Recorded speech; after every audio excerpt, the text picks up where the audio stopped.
नमस्कार, आज का मुद्दा में आपका स्वागत है। मैं हूं आकाश सोनी। शरद पूर्णिमा पर आसाराम का दरबार सजा करता था। वो अपने भक्तों को शरद पूर्णिमा पर खास तौर से अलग अलग नुस्खे देते थे। इस बार भी शरद पूर्णिमा पर जेल में बंद आसाराम के दर्शन के लिए उनके भक्तों का जमावड़ा जोधपुर जेल में लगा हुआ था। इस बीच खबर आई कि सीबीआई ने उनके भक्त और एक जमाने में करीबी रहे अखिल गुप्ता की जांच शुरू कर दी है। शरद पूर्णिमा पर भक्तों को ज्ञान देने वाले आसाराम अगस्त 2013 से एक नाबालिग से रेप के आरोप में जेल में बंद हैं। इसी पर करेंगे विस्तार से बात। तमाम मेहमान होंगे हमारे साथ, लेकिन पहले देखिए ये रिपोर्ट।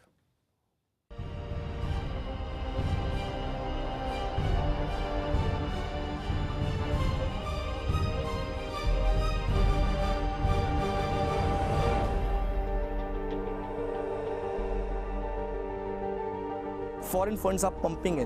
हम बताएंगे कि हमारे बापूजी है क्या और बापूजी ने हमें क्या दिया। दरअसल ये फिल्म है आसाराम पर, जो रेप के आरोप में जेल में बंद है। इस फिल्म के जरिए आसाराम के कामों को दिखाया गया है। बापूजी से बातचीत हुआ, समर्पित हो गया। फिल्म के टाइटल में लिखा गया है कि एक ऐसा सच जो आप तक पहुंच ना सका। तो कौन सा है वो सच जो फिल्मकार इसके जरिए दर्शकों तक पहुंचाना चाहते हैं? इस फिल्म के ट्रेलर को सोशल मीडिया पर जारी कर दिया गया है, जिसमें सुब्रमण्यम स्वामी के एक बयान से शुरुआत होती है। फिल्म के ट्रेलर को देखकर यह अंदाजा लगाया जा सकता है कि फिल्मकार आसाराम पर लगे आरोपों को नकारना चाहते हैं। अटूट विश्वास है और जरूर पूरा होगा। पूरे हैं वे मर्द जो हर हाल में खुश है।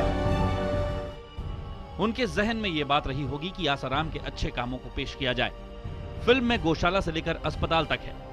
कोर्ट में पेश किए जाने के दौरान सोमवार को आसाराम ने फिल्म के बारे में पूछे जाने पर अपने मुंह पर उंगली रख ली और बगैर कुछ बोले निकल गए। इसके बारे में पूछते राम रहीम की तरह आपकी भी, राम रहीम की तरह आपकी भी क्या नाम है? यूके पिक्चर के बैनर तले बनी इस फिल्म का निर्माण उत्पल कलाल ने किया है। गौरतलब है कि आसाराम प्रकरण की जेल के बजाय नियमित कोर्ट में सुनवाई करने का आदेश देते हुए राजस्थान उच्च न्यायालय ने उन पर कुछ शर्तें लगाई थी। उस आदेश में कहा गया था कि कोर्ट में आने के दौरान वो मीडिया से बात नहीं करेंगे। साथ ही वो शहर में आने वाले अपने समर्थकों को नियंत्रित करने के लिए समाचार पत्रों में विज्ञापन देंगे। फिल्म में दिखाया गया है कि सच्चाई जो आप तक पहुंच न सकी, पर उन सच्चाइयों का क्या जो आसाराम पर आरोप की शक्ल में चिपकी हुई हैं। आसाराम केस के अहम गवाहों की एक एक कर हत्या। अब सीबीआई ने अखिल गुप्ता मर्डर केस की जांच शुरू करने का फैसला कर लिया है। खबरों के मुताबिक अखिल गुप्ता मर्डर केस से संबंधित सारे दस्तावेज सीबीआई ने मुजफ्फरनगर पुलिस से अपने कब्जे में ले लिए हैं। 35 साल के अखिल की इसी साल 11 जनवरी को हत्या कर दी गई थी। अखिल आसाराम का सहायक और उनका रसोइया भी था। इसी साल जुलाई में यूपी सरकार ने सीबीआई जांच की सिफारिश की थी। सीबीआई ने शुरुआती जांच की और उस केस से जुड़ी केस डायरी आदि को खंगालने के बाद इसकी जांच का जिम्मा लिया। इसी साल जुलाई में पीड़ित नाबालिग ने प्रधानमंत्री नरेंद्र मोदी और यूपी के सीएम अखिलेश यादव को सीबीआई जांच के लिए खत लिखा था। अखिल के अलावा इस केस के एक और अहम गवाह कृपाल सिंह की भी शाहजहांपुर में हत्या कर दी गई। सवाल यही उठता है कि क्या सीबीआई उस हत्या की भी जांच करेगी? क्या दिवाली से पहले आसाराम पर शिकंजा कसने लगा है? क्या करीब 2 साल से ज्यादा वक्त से जेल में बंद आसाराम की दिवाली इस बार भी काली होगी?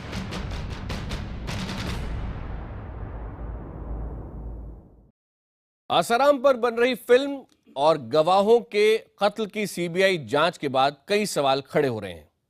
पहला सवाल, क्या फिल्म से आसाराम की छवि सुधारने की कोशिश की जा रही है? दूसरा सवाल, अखिल की हत्या की सीबीआई जांच से क्या कुछ और राज खुल सकते हैं? तीसरा सवाल, क्या सीबीआई की जांच से आसाराम की मुश्किलें और बढ़ सकती हैं? चौथा, क्या आसाराम की ये दिवाली भी काली होगी? चर्चा में हमारे साथ आसाराम जी की प्रवक्ता नीलम दुबे जुड़ रही हैं। धर्म उपदेशक एच.एस. रावत हमारे साथ इस वक्त जुड़ चुके हैं। ज्योतिषाचार्य डॉक्टर शशांक हमारे साथ हैं। उत्तर प्रदेश के पूर्व डीजीपी विक्रम सिंह हमारे साथ हैं और स्टूडियो में हमारे साथ हैं संत आसाराम बापू समिति के अध्यक्ष दुर्गेश पांडे और धर्म उपदेशक आचार्य प्रमोद कृष्णम। सबसे पहले दुर्गेश जी आपके पास आ रहा हूं। एक फिल्म रिलीज हो रही है, मेरे ख्याल से डॉक्यूमेंट्री फिल्म है 11 नवंबर को, जिसका अभी टीजर हम इस पैकेज में दिखा भी रहे थे, एक बार फिर अभी स्क्रीन में भी दिखाएंगे। बिल्कुल। इस फिल्म में यह दावा किया गया है कि आपका मुंह खुला का खुला रह जाएगा। जॉ ड्रॉपिंग रियलिटी एक सामने आने वाली है इस दिवाली पर आसाराम जी के बारे में। ऐसी क्या बात है इसके अंदर? पहली बात यह है कि ये कोई पहली ऐसी फिल्म नहीं है। सच्चाई बताने के लिए हमारे पास बहुत कुछ सबूत रहे हैं। पहले भी हमारे पास में वीडियो सीडी रही है जिसमें षड्यंत्र का पर्दाफाश ढोल की पोल रही है, जिसमें राजू चंडेक ने सबसे पहले अपने एक लड़की को उसने किराए पे लिया और एक आदमी ने स्टिंग कर दिया और उसने कोर्ट में माना। उसने लड़की को बोला कि तुम्हें आसाराम को ऐसे ऐसे फंसाना है। उसकी हमने सीडी कोर्ट में दी। किस साल की बात है? ये किस साल की बात है? बस आज से 3 साल पहले की बात। मैं सीडी भी दे सकता हूं। और दूसरा और एक बता ये इस फिल्म में भी है। इस फिल्म में हमारे पास में हर एक चीज, क्योंकि छोटा समय का है ये, इसमें हर एक चीज का छोटा छोटा पॉइंट्स आपको मिलता जाएगा और हर एक चीज सबूत पे होगा, कोई अंधेरे में नहीं होगा। दूसरा सबसे बड़ा सबूत आया जब हमारे अमृत प्रजापति ने अपनी पत्नी को ही बुर्का पहना करके बलात्कार का आरोप लगा दिया और पकड़ा गया, जेल में गया। हमारे देश का दुर्भाग्य इतना बड़ा है कि आज हमारे केस के 6 मुख्य गवाह हैं, जिसमें लड़की का पिता, लड़की को छोड़ करके अमृत प्रजापति मुख्य गवाह जो झूठ बोलने केस में जेल में रहा। दूसरा महेंद्र चावला जो खुद ये बोल चुका है मैं उस स्थान पे भी नहीं था, मेरा कोई संबंध नहीं। तीसरा सुधा पटेल जिसने स्पष्ट स्वीकारा कि ऐसा कुछ आश्रम में होता नहीं था, पुलिस ने हमसे प्लेन पेपर पे साइन करा लिया, वो सामने आ गया है। अब एक चीज बात ये है कि सबूत की बात हम करें। आज एक बात है, पास्को कानून बना दिया गया। पास्को कानून का भी आज ये अपना डीजीपी साहब बैठे हुए हैं, पिछली बार इन्होंने बात भी हुई थी, इन्होंने बोला विवेचना होती है।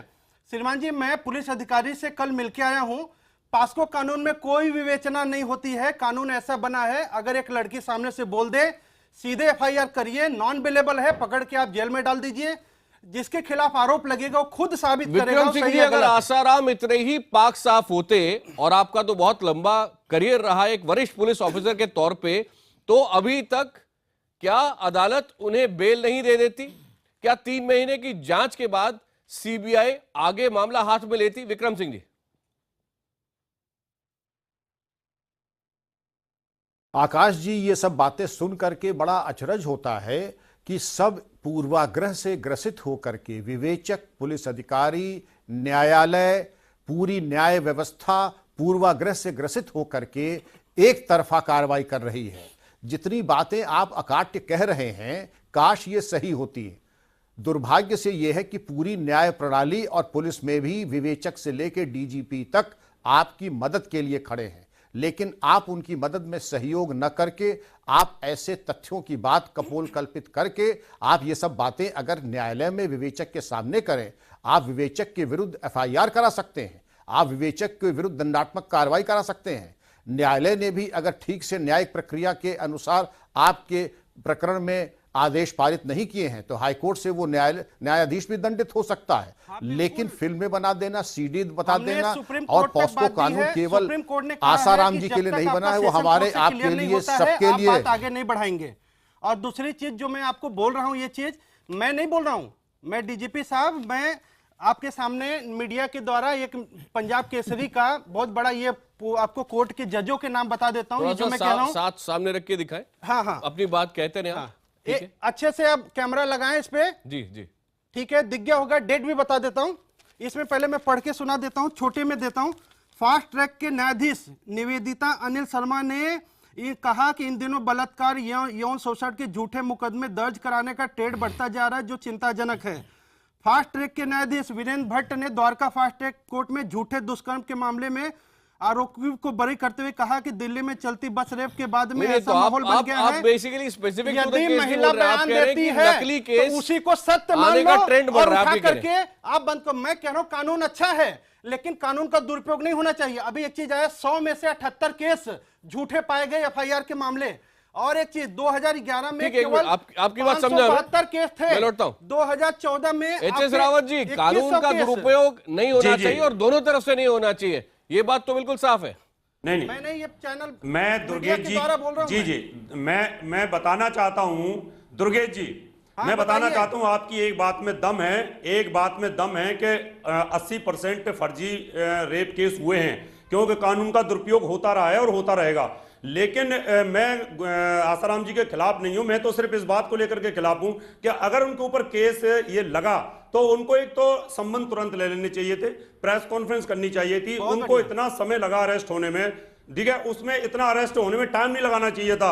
उनके आश्रम के पास पुलिस भाग रही है, ठीक है, इन चीजों को रोकना चाहिए था आप लोगों को, और उससे ये जनता में गलत मैसेज गया।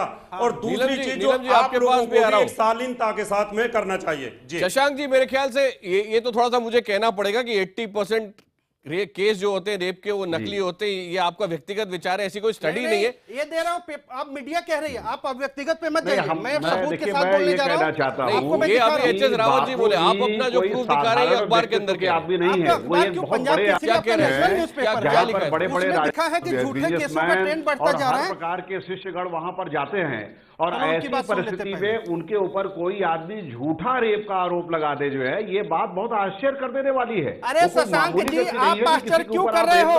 जब सीबीआई कह रहे झूठा केस का आरोप लगा, जेल भेज दी गया। नहीं, सीबीआई ने कहा है, ये अभी तो कुछ मामलों की जांच चल रही है। न्यायिक प्रणाली के अंतर्गत सारी चीजें चल रही हैं, आप डाटा इकट्ठा करके सुना रहे हैं। 2.5 साल से आपको राहत मिली क्या? कोर्ट से आपको किसी प्रकार की राहत मिली है? आप बताइए, कोर्ट से आपको किसी प्रकार की राहत अब तक प्राप्त हुई है? आप कोर्ट को गलत कर रहे हैं, पुलिस को गलत कर रहे हैं, सबके ऊपर आरोप लगा रहे हैं शशांक जी, और कह रहे हैं आपके साथ जो है जालसाजी जालसाजी हो रही है, आपको गलत ढंग से फंसाया गया है। देखिए, ये गुमराह मत कीजिए दर्शकों को जो है, और देश के श्रद्धालुओं को गुमराह मत कीजिए।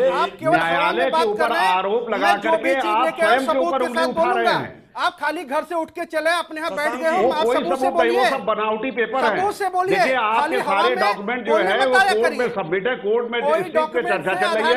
संत के ऊपर इस तरीके का आरोप लगना ये बहुत बड़ा दुर्भाग्यपूर्ण है। आप 2 साल से सफाई दे रहे हैं, लेकिन फिर भी अदालत सुनने को तैयार नहीं है। आपको किसी प्रकार का न्याय अभी प्राप्त नहीं हुआ है। और दुर्भाग्य सौभाग्य सुन लीजिए, क्या सुने? स्वामी केशवानंद पे 12 साल की सजा हुई, बलात्कार का आरोप लगा, 7 साल उनके बर्बाद हुए। बाद में सुप्रीम कोर्ट कहता है बाइज्जत बरी, आपका अपराध नहीं था। कौन लटा गया 7 साल?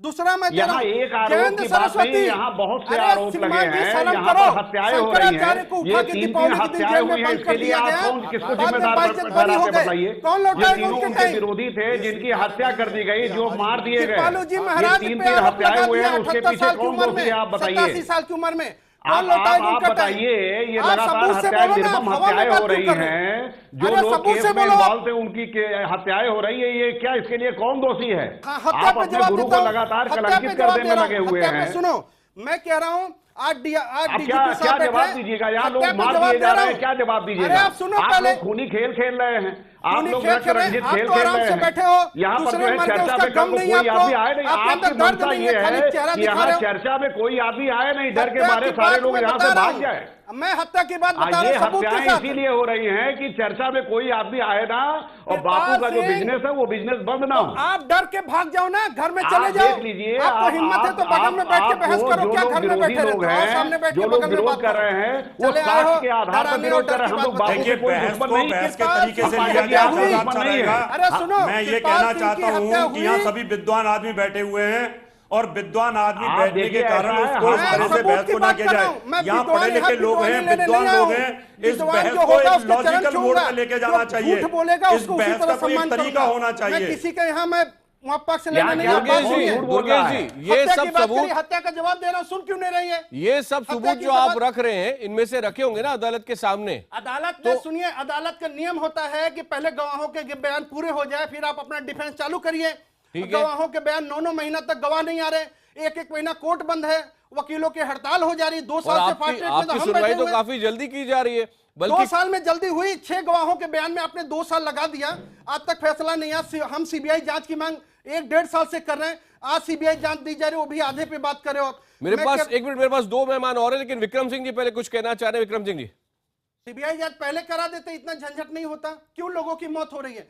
सत्य को छुपाने के लिए मारा जा रहा है। हम तो चाह रहे हैं नियम कानून की बात की जा रही है, ये सबके ऊपर लागू होते हैं, आपके ऊपर, हमारे ऊपर, सबके ऊपर यही कानून लागू होता है, और सबको इसके बारे में कोई शिकायत का मौका नहीं होना चाहिए।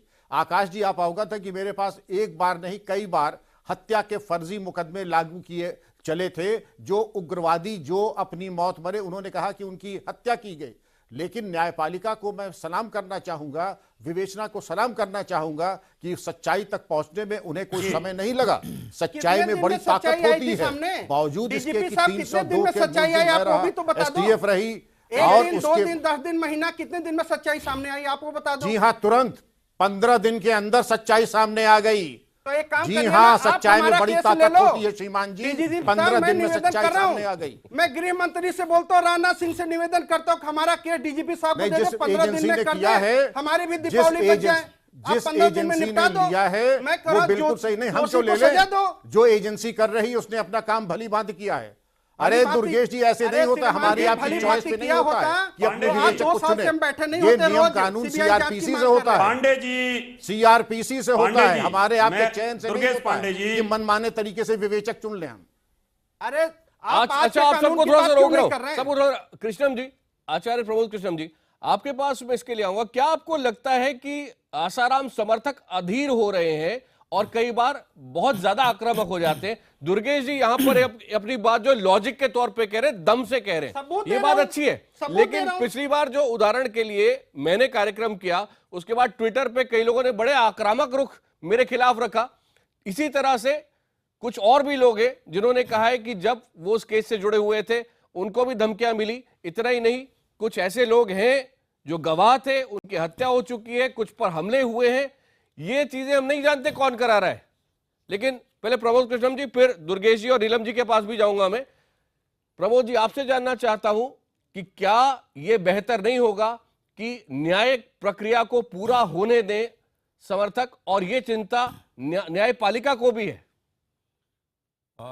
आकाश जी, 3 बातें हैं और मैं बड़े विनम्रता से सबको सुन रहा था। मैं अपनी बात रखना चाहूँगा। पहली बात यह है कि जो दुर्गेश जी की पीड़ा है वो किसी भी श्रद्धावान व्यक्ति की पीड़ा होनी स्वाभाविक है कि एक भक्त है जिसे गुस्सा है, जिसको नहीं, मैं हिंदू संस्कृति का रक्षक हूं, किसी भी संत के खिलाफ होगा ऐसे बोलूंगा, खाली बापूजी की बात करने नहीं आया हूं। ठीक है, सत्य के लिए बोलूंगा। अगर कोई सनातन संस्कृति झूठ बोलेगा तो उसके खिलाफ भी इसी तरह बात करूंगा। इसमें आकाश जी एक बहुत अच्छा पॉइंट है। बाकी मैं इनकी बातों पर मैं सुन रहा था, विक्रम सिंह जी को भी मैंने सुना है। इनकी एक बात यह है कि कभी अगर मान लीजिएगा न्यायपालिका ने आसाराम बापूजी को निर्दोष सिद्ध कर दिया तो ये जो उनका जो जेल में रहा हुआ पीरियड है इसको कौन लौटाएगा? तो एक बड़ा सवाल तो है कि उनकी एक सेकेंड आकाश तो जी सभी सुनिए, एक बड़ा सवाल है ना, नहीं एक बड़ा सवाल ये है कि उसका सुनिए, अलग तो नहीं कर सकते। मैं कह रहा हूं कि एक ये बड़ा सवाल है जिसकी वजह से ये सब जो गुस्सा है ये है। दूसरी बात, एक बहुत इंपॉर्टेंट बात ये है कि एक आदमी मारा जाता है गुजरात में, एक आदमी मारा जाता है मुजफ्फरनगर में, एक आदमी पे हमला होता बरेली में, एक आदमी पे हमला होता हरियाणा में। तो ये कोई इत्तेफाक नहीं हो सकता है। ये भी और ये बड़ी बात वाले क्योंकि ये एक साजिश है। साफ है। और आकाश जी, विक्रम सिंह जी साहब डीजीपी रहे हैं यूपी के, मैं इनसे भी पूछना चाहूंगा कि सीबीआई का फैसला हो गया है, सीबीआई की जांच होगी, लेकिन 4-4, 5-5 स्टेट की पुलिस क्या कर रही है? क्या वो सच्चाई तक नहीं पहुंच पाई महीनों के अंदर? ऐसा तो हो नहीं सकता है कि गुजरात में आदमी पे हमला हुआ मार दिया गया, हरियाणा में हमला हुआ वो बच गया, बरेली में मार दिया गया। तो ये सब क्या है? अगर ये साजिश है तो ये बड़ी खतरनाक साजिश है, तो इसका पर्दाफाश होना चाहिए। लेकिन मुझे ऐसा लगता है कि ये इत्तेफाक नहीं हो सकता है, ये बहुत बड़ा एक क्रिमिनल कॉन्स्पिरेसी है। पूरा गैंग है, मैं साबित करूंगा। नहीं, लेकिन ये बात हम आज की तारीख में नहीं जानते। दुर्गेश जी, हाँ, 1 मिनट जी। रावत जी, आप बोलना चाह रहे हैं? मैं ये कह रहा था आकाश जी, आचार्य प्रमोद जी की बात बहुत सही है, लेकिन इसमें कई बार ऐसा होता है कि मेन बड़े गुरु को नहीं पता होता कि नीचे उसके जो भक्त होते हैं वो क्या कर रहे होते हैं, और भक्त अपने लेवल पर इस प्रकार का डिसीजन ले लेते हैं। मैंने पहले भी कहा था, हमारी जान को भी खतरा है, और कई बार ऐसा होता है कि वो जो नीचे का जो क्रिमिनल वर्ग होता है वो अपनी तरफ से ऐसा डिसीजन करता है। इसका मतलब है दोनों बापूजी के जो समर्थक हैं वो क्रिमिनल लोग हैं, सियासत भी हो सकती है, और भक्त रावत जी बिल्कुल, क्यों मारेगा तो कोई क्रिमिनली मारेगा ना, कोई ना कोई समर्थक क्रिमिनली मारेगा ना। रावत जी, आप इसको क्लैरिफाई करिए। रावत जी, एचएस रावत जी, आप ये कहना चाहते हैं कि जो हमले हुए हैं वो बापू की मर्जी से नहीं हुए, लेकिन बापू के लोगों ने किए हैं, ये कहना चाहते हैं आप? ऐसा मेरे साथ अभी हुआ है कि जहां पर जिस गुरु के खिलाफ अगर मैंने कुछ बोल दिया और मैंने टीवी से माफी मांग ली, लेकिन उनके लोगों ने मेरे ऊपर मुकदमा दर्ज कर दिया, और जब मैंने उनसे पूछा तो कहते हैं हमें पता ही नहीं है। तो जब मेरे साथ इस तरह की वारदात हो रही है, मेरे पास हमले की धमकी आ रही है और लगातार मुकदमेबाजी हो रही है, तो हो सकता है आपके साथ हो या ना हो, लेकिन बापू के लोगों ने किए हैं। चाहे वो हो सकता है अखिल गुप्ता पे हमला है, चाहे वो राजू चंडोक पे हमला है, चाहे महेंद्र चावला पे हमला है, चाहे ये हो सकता है बरेली में हमला है। दो पहलू हैं इसमें दो पहलू हैं कि हो सकता है बापूजी के पास इस तरह के भक्त हो कि जो क्रिमिनल माइंड और शांति के लिए आए और उनको गुस्सा आया और उन्होंने मर्डर किया हो, और दूसरा पहलू यह है कि शायद बापूजी की मर्जी से भी हो सकता है। क्रिमिनल माइंड भी भक्त हो सकता है रावत जी? क्या भक्त भी क्रिमिनल होते हैं? बिल्कुल होते हैं। आप देख रहे हैं कि आप कुंभ के मेले में कैसे चिमटा बजते हैं, वहां पर तलवारें खिंच जाती हैं, वो तो साधु संत हैं, और वो नागा साधु संत होते हैं। स्नान को लेकर के वहां पर लाठियां चलती हैं और छुरे चलते हैं और चाकू चलते हैं और वहां पर मर्डर तक हो जाते हैं। नीलम जी जवाब देना चाहेंगे? नीलम जी, आचार्य जी आप ज्ञानी आदमी हैं, आप कैसी बातें कर रहे हैं? वहां की स्थिति, आज की स्थिति में आप मुद्दे पे आइए। पहली बात में हमने शुरू में भी एक बात कही है, हमारे कल मेरी आश्रम के सभी प्रमुख लोगों से बात हुई। दुर्गेश जी उनका कहना था एक मिनट पूरी जांच हो। नीलम जी भी हमारे साथ में, और हमने आपके पक्ष के कम से कम 2 लोगों को आज इसलिए बुलाया था ताकि ऐसा ना हो कि लॉपसाइडेड पैनल हो। कोई तकलीफ नहीं, आप 100 के साथ अकेले बिठा दो, सच्चाई है, बढ़ जाना चाहिए। सच्चाई है, 100 के साथ अकेले बहुत है, सच्चाई है। नीलम जी से ही शुरुआत करूंगा, एक छोटा सा ब्रेक यहाँ पर मैं आकाश जी अपनी बात, अगर जो एच एस रावत जी ने बात कही है वो सही है, और साथ ही साथ बहुत सारे और भी मामले सामने आए हैं, उसके डिटेल भी आपको स्क्रीन पर दिखाएंगे, तो वो जो कानून की प्रक्रिया आगे बढ़ रही है उसको रोकने का काम होगा। कौन कर रहा है आज हम नहीं जानते, लेकिन पुलिस उसकी भी जांच कर रही है, उसकी भी आगे जांच होती रहेगी, न्यायपालिका वो देख रही है।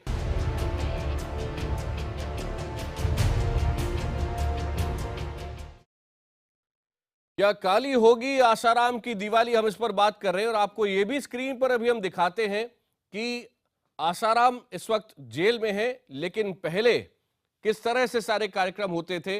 और शरद पूर्णिमा का कार्यक्रम बहुत खास होता था, और उसमें भक्तों को, हमारे साथ दुर्गेश जी भी यहाँ पर है, नीलम जी भी यहाँ पर है, इनसे भी बात करेंगे, और साथ ही साथ डॉक्टर शशांक भी हमारे साथ हैं। शशांक जी, लगता यह है कि शिकंजा और कसता जा रहा है सीबीआई की जांच का, जहां तक सवाल है, और साथ ही साथ न्यायालय भी जो अभी तक बेल नहीं दे रहा है इतने लंबे समय बाद, इन सब से लग रहा है कि आसाराम की दिक्कतें बढ़ने ही वाली है, कम नहीं होने वाली है। जी नहीं, देखिए लगातार ये मामला पिछले 2 साल से चला आ रहा है और न्यायालय ने अब तक इनको किसी प्रकार की राहत नहीं दी है, और इनकी छोटी एप्लीकेशन पे भी विचार नहीं किया है। और उस बीच में इनकी जो कार्यप्रणाली रही है, इतने शिष्यों का मारा जाना और एक संशय में उनकी मृत्यु होना, ये सारी चीजें एक प्रश्न चिन्ह उठाते हैं जो है।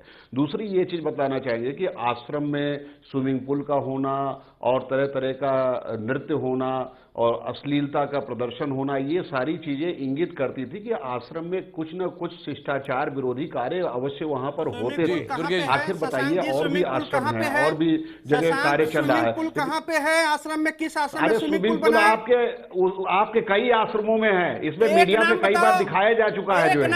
बड़े वहां पर सारे अत्याधुनिक सामान वहां पर रखे गए हैं। अरे एक नाम बताओ, कहाँ स्विमिंग पूल है? एक नाम क्या बताएं? आपके टीवी चैनलों पर न जाने कितनी बार चर्चा हो चुकी है। आपके अहमदाबाद के आश्रम में है, आपके साबरमती आश्रम में है, आपके तमाम आश्रमों में रखा हुआ है। क्या चीज साबरमती में? क्या पता नहीं है? ये सारी चीजें दिखाई जा चुकी हैं। दिखाया नहीं, नाम बोलो ना, किस आश्रम में स्विमिंग पूल है? अगर नहीं हुआ आपके खिलाफ केस डालूंगा। अरे आपके लगभग सारे आश्रमों में हम कौन से हम आश्रमों का विवरण लेकर के बैठे हैं क्या? आपको कुछ नहीं मालूम। यहाँ पर आपके ऊपर इतने आरोप लग रहे हैं, आप किसी भी आरोप का स्पष्टीकरण दे पा रहे हैं? बताइए। मैं पूछ रहा हूँ, एक आश्रम का नाम बताओ जहाँ स्विमिंग पूल है। क्या गुस्सा लग गया था? एक का नाम बताओ, स्विमिंग पूल कहाँ पे है आपके साथ?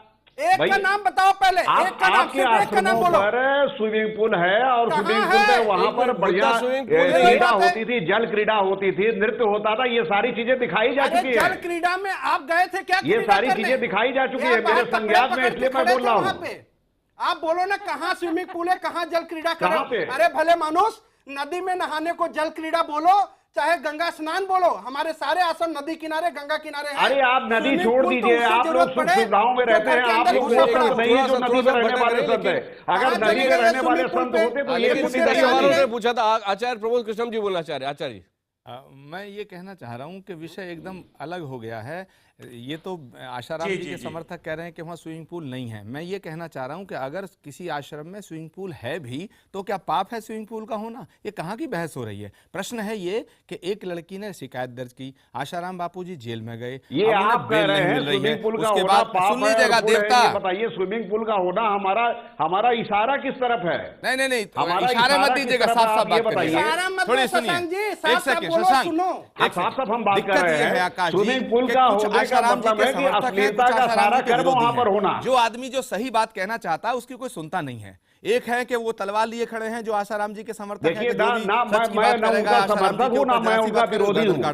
मैं ये कह रहा हूं कि आसाराम जी के खिलाफ जो लोग थे उनकी मीडिया के माध्यम से अगर ये हत्या आसाराम जी के विरोधियों ने इसलिए कराई कि इसमें आसाराम जी पे लगेगा तो ये बहुत गंभीर साजिश है। लेकिन ये इत्तेफाक से नहीं हो सकता है। अगर ये हत्याएं आसाराम जी के समर्थकों ने कराई हैं तो ये बहुत जघन्य अपराध है। तो मैंने डीजीपी साहब से ये सवाल किया था कि अगर कोई हत्या एक प्लान वे में की जा रही है तो ये बड़ा शातिराना हमला है, तो इसकी जांच हो, इसका पर्दाफाश होना चाहिए। क्या ये आशाराम जी की सहमति से हुई या आशाराम जी के गवाहों की हत्या इसलिए कराई है कि आशाराम जी पर और केस सख्त हो जाए? तो ये बहुत बड़ी साजिश मुझे इसमें नजर आती है। ये गंभीर बात है। ये स्विमिंग पूल और चड्डी बनियान की बहस नहीं होनी चाहिए।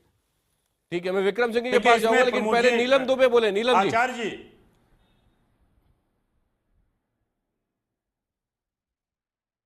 नीलम जी बोले। नीलम जी बोलूं? जी आप बोले, आप बोले। हाँ, सब आपका इंतजार कर रहे हैं आपके बोलने का। रही है बापूजी को कहीं तो बताया जा रहा है कि क्रिमिनल है, कुछ है दुनिया भर का। हाँ, मैं बोलना चाहूंगी लेकिन 2 मिनट दीजिएगा बिना टोके। आपने बताया कि हमें बेल नहीं मिल रही, हमने क्राइम किया है, हमारे आश्रम में बहुत हम नहीं कह रहे क्राइम किया है, हमें कह रहे कि नॉर्म ये है आमतौर पर बेल दे दी जाती है। अगर इतने लंबे समय नहीं दी गई तो कुछ तो कोर्ट को भी लग रहा होगा। मैंने आपके 1 घंटे में से सिर्फ 2 मिनट मांगे हैं आकाश सोनी। आप बोले। आकाश, मैंने सिर्फ 2 मिनट मांगे हैं पूरे 1 घंटे में से। अब तक मैं चुप ही बैठी रही थी। मैं सिर्फ ये कह रही हूँ, जब 2008 में स्टिंग ऑपरेशन आया था, राजू चंडाक ने खुद को गोली मार ली थी और फिर ये कहा था कि आसाराम के गुंडों ने मुझे गोली मारी है, तब उसी समय रात को 1:30 बजे ही मैंने सीबीआई इंक्वायरी की मांग की थी। और ये 2008 की बात है, बिल्कुल कहा था। उसके बाद जब किसी पे अटैक हुआ तब मैंने सीबीआई की मांग की है, सीबीआई जांच की। ठीक है, और सीबीआई जांच अब हो रही है। एक बात मैं और कहना चाहूंगी, अमृत प्रजापति मारा गया। अमृत प्रजापति के बारे में भी थोड़ा सा आप जान लीजिए। इसने अपनी पत्नी को बुर्खा पहना के बापू के खिलाफ प्रेस कॉन्फ्रेंस में उतारा।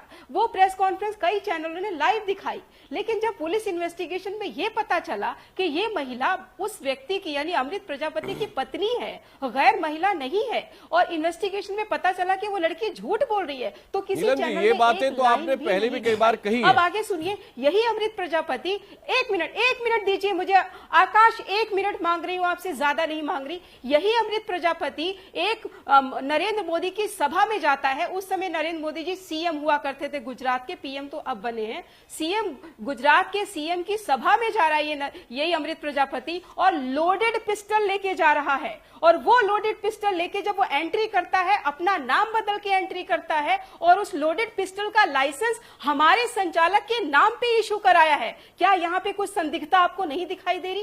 क्या यहाँ षड्यंत्र की बू नहीं आ रही? मैंने एक चैनल को फोन करके बोला कि ये बहुत बड़ी खबर है, अगर आप खबर नहीं लेते तो कम से कम एक पट्टी चला दीजिए। किसी चैनल ने, किसी अखबार ने कान तक नहीं दी उस खबर पे। इसलिए मैं बार बार कह रही हूँ, ये एक षड्यंत्र, बहुत बड़ा षड्यंत्र है। अरे आप गुजरात पुलिस की फाइल उठा लीजिए ना, नीलम जी की जो बात है, पता चल जाएगा कि हमारे संचालक के नाम पे उसने पिस्टल का लाइसेंस इशू कराया, और वो लोडेड पिस्टल लेके गुजरात के सीएम की सभा में गया। इसमें कुछ दम नजर आता है मेरे को। आगे कारण ये कि ये इस तरह का हादसा मेरे साथ हुआ है अभी एक सज्जन हम पे आरोप लगा रहे थे कि नग्न डांस होते हैं, चड्डी बनियान में डांस होते हैं। अरे कब देखा उन्होंने? कब देखा? एक तारीख बता दीजिए, एक जगह बता दीजिए। उससे पहले हम पर यह आरोप लगा कि जब बापू पे आरोप लगा तो वो छुपते रहे। नीलम जी, नहीं रहे। मैं तो आपसे ये पूछ रहा हूँ, आप कह रहे हैं कि आसाराम जी के खिलाफ षड्यंत्र हो रहा है, कौन कर रहा है षड्यंत्र? और सत्संग में करोड़ों लोग शामिल होते हैं। जन्माष्टमी का उत्सव था हमारा सूरत में, सबसे बड़ा उत्सव बनता है जन्माष्टमी का। वो छोड़ के बापू कैसे आते? अपने बापू ने बार-बार प्रार्थना की कि नहीं जा रहे। जी मेरा सीधा सवाल था, मेरे ख्याल से वो भटक जाएगी बात, वहां पर जाएंगे तो आपसे मेरा एकदम सीधा सवाल है। आप कह रहे हैं कि षड्यंत्र है आसाराम जी के खिलाफ, ये षड्यंत्र रच कौन रहा है, कौन है इसके पीछे आपके मुताबिक? ये सारी चीजें फैल चुकी है, सारी चीजें स्पष्ट रूप से दिखाई गई है। ये आधार है, अब इसके लिए जो भी कहा जा रहा है एक आधार है, निराधार कोई चीजें नहीं की जा रही। आप तो निराधार चर्चा करते हैं। देखिए पांडे जी और आप दोनों लोग झगड़ा करते हैं, इससे ये साबित होता है कि आप लोग बापू जी के पीछे नहीं हैं। क्योंकि ईसाई मशीनें जो है जहाँ पे गरीब आदिवासी क्षेत्रों में धर्म परिवर्तन करा चुकी थी, हमने घर वापसी कार्यक्रम कराया। भजन करो भोजन करो दक्षिणा घर ले जाए योजना हमने चलाई, जिससे हमने दोबारा घर वापसी कार्य बतलाया। लेकिन अगर गद्दा काम करेंगे तो फिर उसको जो है समाज में लाया जाएगा कि नहीं? वैलेंटाइन डे की जगह माता पिता पूजन कार्यक्रम चालू करा दिया, जो है उनकी यौन दुकानदारी शिक्षा बंद हो पर जो रही है है। पुस्तक बांटे थे, क्रिसमस डे को तुलसी पूजन डे कर दिया, उनकी दुकानदारी बंद हो रही है, तो चारों तरफ से नुकसान हो रहा है। इस षड्यंत्र के पीछे कौन है? ये आप कह रहे हैं कि सारे मिशनरी है, विदेश में बसे हुए हैं।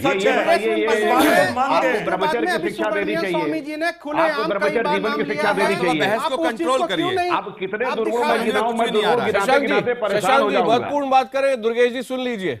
हाँ दुर्गेश जी बोले। मैं कह रहा हूं कि हाँ जी, बापू मैं ये कहना जा रहा हूं कि अभी जो यौन शिक्षा पे जो पुस्तकों का वितरण हुआ था, शशांक जी विषय से भटकेंगे नहीं, शशांक जी थोड़ा इंतजार करें। दुर्गेश जी आप बोले, आप कह रहे थे कि सुब्रमण्यम स्वामी क्या कह रहे हैं? अभी मैं कह रहा हूं कि इतनी सारी बातें हुई हैं, पीछे भी सारे चैनलों पे सुब्रमण्यम स्वामी जी ने खुलेआम कहा ईसाई मिशनरियों के दबाव में, आदरणीय श्री सुब्रमण्यम स्वामी की बात बोल रहा हूं, 1-to-1 रिकॉर्डिंग। आदरणीय सुब्रमण्यम स्वामी ने बोला कि ईसाई मिशनरियों के इशारे पे, उनके दबाव में आके कांग्रेस पार्टी के अध्यक्ष सोनिया गांधी जी ने सारा केस फंसाया है, ऐसा सुब्रमण्यम स्वामी जी का कहना है। उन्होंने कई चैनलों पे जाके खुलेआम नाम लेके बोला है।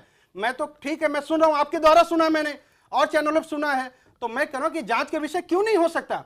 शरद यादव जी खुलेआम बिहार में कह रहे हैं, खुलेआम बिहार में कह रहे हैं,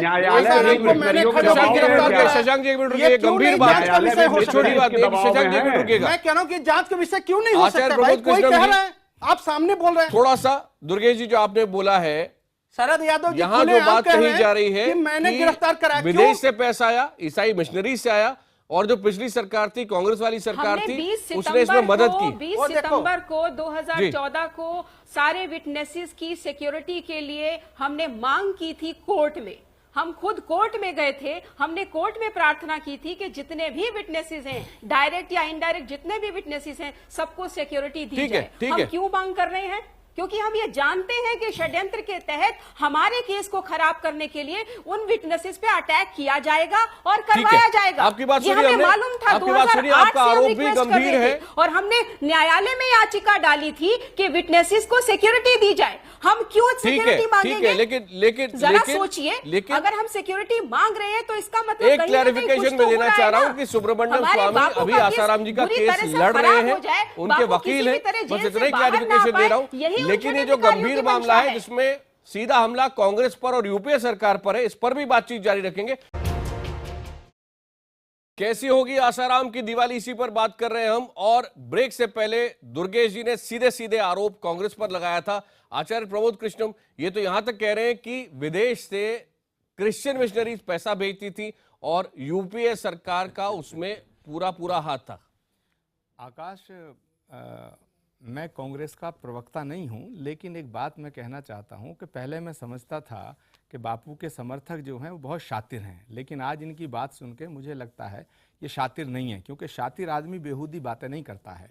बापू के खिलाफ आरोप लगाया उनकी शिष्या ने, बापू के जितने उनके खिलाफ गवाह बने वो सब उनके दीक्षित शिष्य हैं। बापू के खिलाफ जितने गवाह बने उनमें से कुछ मार दिए गए, वो भी दीक्षित शिष्य थे। बापू की जब अरेस्टिंग हुई तो मध्य प्रदेश में शिवराज सरकार बीजेपी की थी। बापू जहां है गुजरात में सरकार बीजेपी की है। देश में सरकार 1.5-2 साल से मोदी जी की है। इसमें सोनिया गांधी का लेना देना क्या है? पहली बात तो यह है कि जो बापू के खिलाफ षड्यंत्र अगर हो रहा है, बात गंभीरता से सुनिएगा, तो अभी बापू के ही लोग कर रहे होंगे। विक्रम सिंह जी तो नहीं कर रहे होंगे, HS रावत तो नहीं कर रहे होंगे। नीलम जी बोले, अगर षड्यंत्र हो रहा है और अगर षड्यंत्र नहीं हो हो रहा है तो भी उन्हीं का मामला है। प्रमोद जी, मैं यही कहना चाहता हूँ कि जो इनके प्रवक्ता हैं, इन प्रवक्ताओं के कारण ये आसाराम बापू आज जेल में है। जो इस प्रकार के ये उल्टे सीधे बयान देते हैं उसके कारण है। मैं बार बार इनको यही समझाता हूँ कि ये बिल्कुल बेहूदी और वाहियात बात है, ये एकदम वाहियात बात है। मुझे लगता है इन्हीं बातों से बापू का नुकसान हुआ है। मुझे लगता है इन्हीं बातों से बापू का नुकसान हुआ है।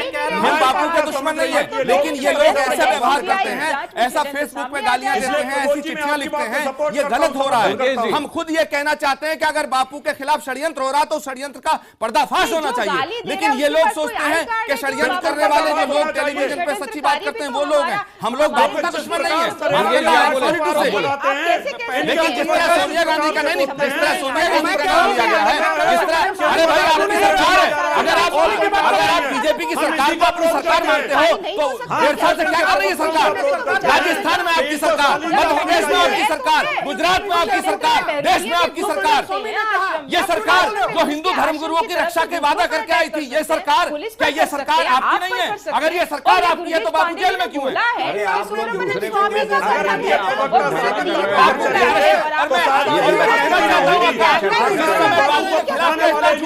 राजस्थान के मुख्यमंत्री बापू के पक्ष में थे, बापू के अरेस्टिंग के फेवर में नहीं थे। मैं आज कहना चाहता हूँ, और मध्य प्रदेश के अंदर शिवराज सिंह की सरकार के झंडा बापू को पुकारता था। शिवराज उनके शिष्य हैं, इसलिए बापू मध्य प्रदेश गए थे, लेकिन अरेस्टिंग हुई बीजेपी की सरकार में, अरेस्टिंग हुई बीजेपी की सरकार में, गुजरात में बीजेपी की सरकार, राजस्थान में बीजेपी की सरकार, देश में बीजेपी की सरकार। सोनिया गांधी की बेमतलब उनका नाम घसीटना ये गलत है, ये अधर्म है, ये पाप है। सोनिया गांधी का नाम सोनिया गांधी का बापू से कोई लेना देना नहीं है। अगर लेना देना है तो आपके शिष्यों से है, लेना देना है आपके गुरु भाइयों से है। अगर सोनिया गांधी का इस बात में कोई लेना देना नहीं है, सोनिया गांधी का पाप है, झूठ है, अधर्म है। कर सकते दुर्गेश पांडे जी, आपको इस वक्त वापस लेना चाहिए। ये धार्मिक मैटर है, न्यायालय का मैटर है, आप इसमें पार्टी को इन्वॉल्व नहीं कर सकते। अरे एक लड़की है, बापू की शिष्या थी, वो अगर कह रही है मेरे खिलाफ कोई छेड़खानी हुई तो रिपोर्ट दर्ज करने से कौन रोक लेता? 2:30 बजे रात पहली वो जो लड़की है वो बापू की शिष्या थी, वो लड़की बापू की शिष्या थी, वो लड़की कांग्रेस की कार्यकर्ता नहीं थी, वो लड़की सोनिया गांधी की कार्यकर्ता नहीं थी। आप सोनिया गांधी का नाम क्यों ले रहे हैं? सुब्रमण्यम स्वामी ने लिया, क्यों चुप थे? आप बोलिए क्यों नहीं बोले? सुब्रमण्यम स्वामी को ब्रह्मा है क्या? सुब्रमण्यम स्वामी के सोनिया गांधी का झगड़ा है राजनीतिक, आप उस झगड़े के शिकार क्यों बन रहे हैं? शिकार की बात नहीं है। अगर सुब्रमण्यम स्वामी कह देंगे कि आप जो है मोदी की तरह प्रधानमंत्री तो मान लोगे क्या? क्या चीज मानने की बात? अगर सुब्रमण्यम स्वामी का कोई वाक्य ब्रह्माक्य है क्या? सुब्रमण्यम स्वामी तो सोनिया गांधी को जेल भिजवाना चाहते हैं। सुब्रमण्यम स्वामी ओपनली कह चुके हैं कि मैं चिदम्बरम को, सोनिया गांधी को, राहुल गांधी को, प्रियंका को जेल भिजवाना चाहता हूँ। क्या आप भी इसी बात पे? मैं उसकी बात नहीं कर रहा हूँ, मैं कह रहा हूँ कि आप धर्म की आप बुद्धि से सोचिए। मेरे पास समय समाप्त हो रहा है। 2:30 बजे रात को सोनिया गांधी का मजिस्ट्रेट के बयान आप सबको बहुत बहुत धन्यवाद। समय समाप्त हो रहा है। मामला आप सीबीआई जांच कर रही है और मामला आप कोर्ट में। सभी मेहमानों का बहुत बहुत धन्यवाद।